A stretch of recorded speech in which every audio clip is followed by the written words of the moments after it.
வணக்கம் ஆல்பா. திரு இயேசு கிறிஸ்து நாமத்தினாலே உங்கள் அனைவரையும் வாழ்த்துகிறேன். பாவம் புத்தகத்தை வாழ்த்து கொண்டு வருகிறோம். பாவம் 28ஆம் அதிகாரம் 8வது வசனத்தை வாசிப்போம்.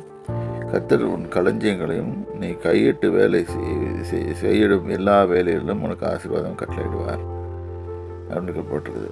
களஞ்சியம்னா ட்ரெஷரிஸ் சேர்த்து வைக்கிற இடம்.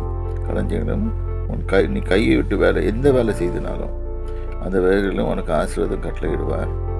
உனக்கு ஆசீர்வாதத்தை கட்டளையிட்டார்னா ஒன்று அதுலேருந்து ஷார்ட்டேஜ் வராது, இல்லாட்டி மல்டிப்ளை ஆகும், மூணாவது வேஸ்டேஜ் வராது. ஸோ இதெல்லாம் நீங்கள் கருத்தில் கொள்ள வேண்டும். உங்களுக்கு ஆசீர்வாதத்தை கட்டளையிடுவார். உன் தேவனாகி கர்த்தர் உனக்கு கொடுக்கும் தேசத்திலே உன்னை ஆசீர்வதிப்பார். இப்போ எந்த தேசத்தில் நமக்கு வைத்திருக்கிறோரோ அந்த தேசத்திலே நம்மளை கர்த்தர் ஆசீர்வதிப்பார், பெருக பண்ணுவார். இதுதான் வேதம் சொல்லுகிறது.